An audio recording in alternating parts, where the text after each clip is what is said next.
যেই বান্দা বান্দী আমার মাওলার সঙ্গে আংশিক সম্পর্ক জমাইতে পারবে, আমার মাওলা বলছে ওই বান্দা বান্দীকে আমি আমার জাহান্নামের আগুনে ফেলাইতে পারবো না।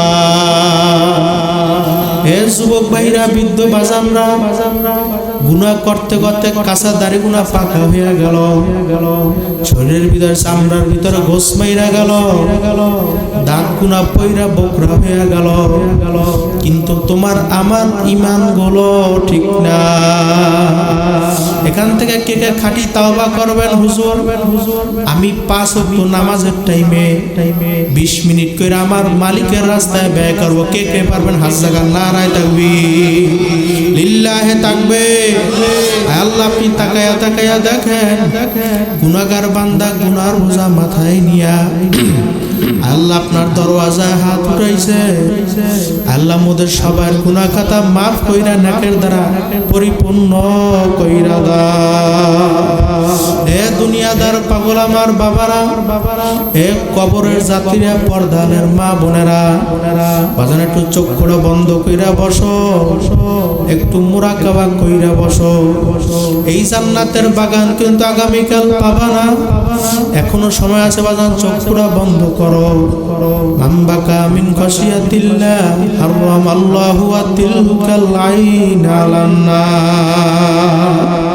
যেই চক্ষু আমার মাওলার বা আমার জাহান্নামের ভয়, আমার কবরের বা আমার মিজানের বা আমার পুলসিরাতের ভয় কাঁদবে, আমি মাওলা ঘোষণা কইরা দিছি ওই বান্দা বান্দিকে আমি আমার জাহান্নামের আগুনে ফেলাইতে পারবো না। হে যুবক ভাইরা, বৃদ্ধ বাবারা, চোখ খোলা বন্ধ করো, মুরাকাবা কইরা বসার মন রে বুঝাও রে মন।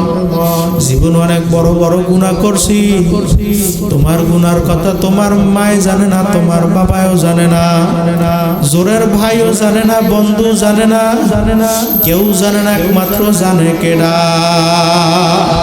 আর জোরে ডাক দাও আল্লাহ। যদি আমার মাওলার দরবারে মাপ চাওয়ার মতো চাইতে পারো, আমার মাওলার দরবারে খাস তাওবা করার মতো করতে পারো, আমার মাওলা বলে লা তাকনাতু মির রাহমাতিল্লাহ।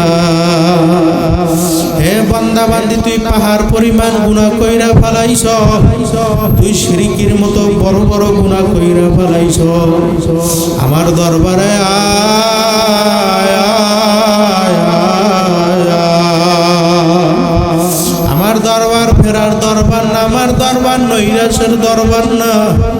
তুই যদি আমার দরবারে খাঁটি তাওবা করার মতো করতে পারো, আমি মাওলা তোকে মাফ না কইরা পারবো না।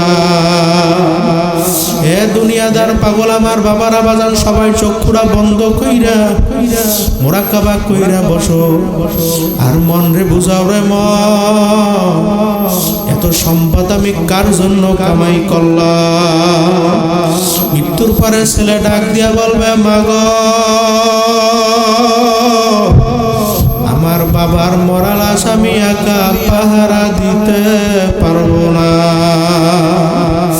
স্ত্রী ডাক দিয়া বলবো, সন্তানেরা কাছের থেকে যাইও না, যাইও না, যাইও না, যাইও না, তোমার বাবার মরা লাশ আমি একা পাহারা দিতে পারবো না।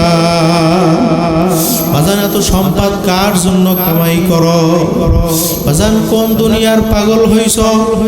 আজকে একটা পরীক্ষা দিব, যদি আল্লাহর ফজলে কর্মে করতে পারেন মাফি সাকসেস হয়ে যাইবে। পরীক্ষা করতে পারবেন কে কে? হাত জাগান, নারায়ে তাকবীর। আজকে যাই বলবেন, আমার আদরের স্ত্রী এত কষ্ট কইরা হালালকে হালাল বলি নাই, হারামকে হারাম বলি নাই, মানুষের বাড়ি বদলা দিয়া কাজ কইরা তোদেরকে আমি খাওয়াইছি, খাওয়ান কি খাওয়ান না?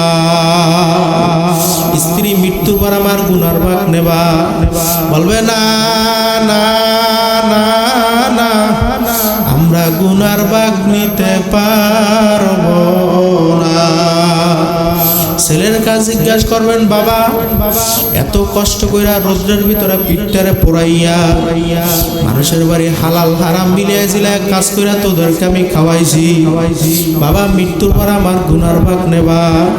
বলবে না না না না না না, আমরা গুনার ভাগ নিতে পারবো না।